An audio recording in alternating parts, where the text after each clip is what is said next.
ముద్దకూర దీనికి పావు కిలో వంకాయలు క్లీన్ చేసుకుని ఈ విధంగా చిన్నగా కట్ చేసుకోవాలి. ఇది వాటర్లో కట్ చేసుకోవాలి, ఎందుకంటే నల్లగా అయిపోతాయి కదా వంకాయలు, అందుకని ఇలా వాటర్లో కట్ చేసుకోవాలి. చిక్కుడుకాయలు, పందిరి చిక్కుడుకాయలు 100 గ్రామ్స్. ఇవి కూడా కడుక్కుని ఈ విధంగా చిన్నగా ముక్కలు కట్ చేసుకోవాలి. ఒక చిన్న సైజు చిలకడ దుంప,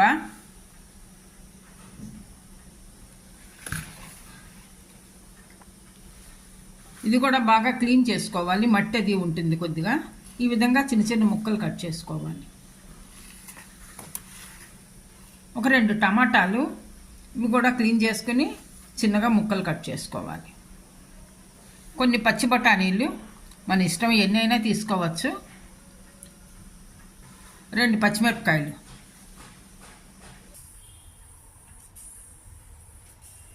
ముందరగా ఒక మూకుడు పెట్టుకుని స్టవ్ మీద ఒక 3 స్పూన్లు ఆయిల్ వేసుకోవాలి.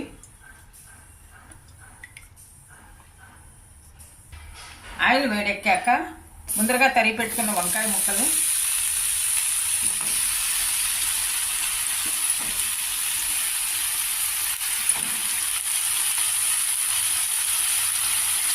చిలకడదుంప ముక్కలు,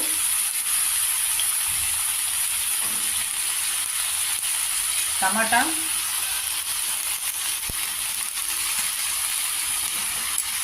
ముందరగా ఒలిచి పెట్టుకున్న చిక్కుడుకాయ ముక్కలు,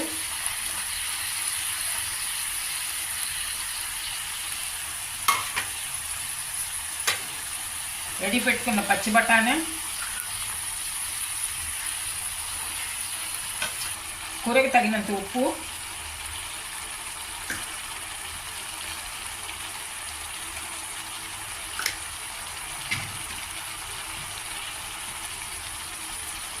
పచ్చిమిరపకాయ ముక్కలు, పసుపు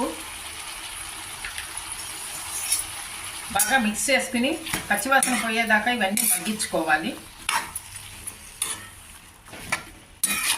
మూత పెట్టి కొద్దిగా లో ఫ్లేమ్లో మగ్గించుకోవాలి.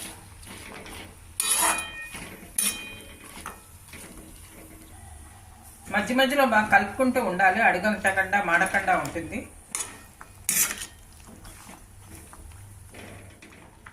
వంకాయ ముక్కలు మగ్గాయి, చిక్కుడుకాయ ముక్కలు, అన్ని రకాల ముక్కలు వేసాం కదా, అన్నీ మగ్గాయి. ఇప్పుడు ఇందులో మనం కూరకారం ముందరగా ప్రిపేర్ చేసి పెట్టిన ఇంట్లో ఉన్నది నేను వేస్తున్నాను. కూరకారంలో ధనియాలు, శనగపప్పు, మినపప్పు, చింతపండు అన్నీ కలిసి వేయించింది, మిరపకాయలు, కూరకారం వేసుకోవాలి. 2 స్పూన్లు వేస్తున్నాను.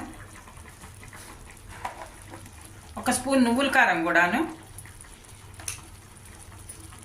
వేసుకుని బాగా మిక్స్ చేసుకోవాలి.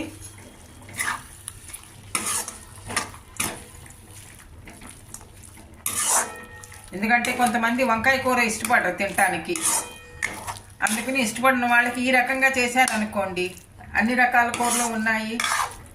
ఇందులోనూ స్వీట్ పొటాటో ఉంది, మటర్ ఉంది, బఠానీ, పచ్చి బఠానీలు అన్నీ వేస్తే కనుక పిల్లలు కూడా ఇష్టంగా తింటారు ఈ విధంగా.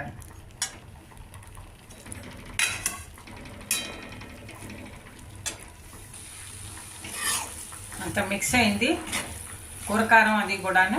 ఇప్పుడు ఇందులో చిన్నగా కట్ చేసిన కొత్తిమీర వేసుకోవాలి. వేసుకుని ఇది కూడా మిక్స్ చేసేసుకుని సర్వింగ్ బౌల్లోకి తీసుకోవాలి.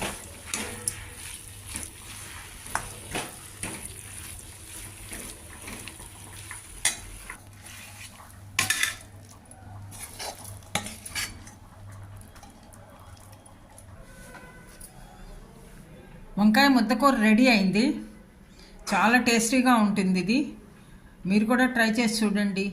పిల్లల దగ్గర నుంచి పెద్దల దాకా అందరూ ఇష్టంగా తింటారు ఇలా చేస్తే కనుక. ఈ వీడియో నచ్చితే లైక్ చేయండి, షేర్ చేయండి, సబ్స్క్రైబ్ చేయండి. Thank you for watching.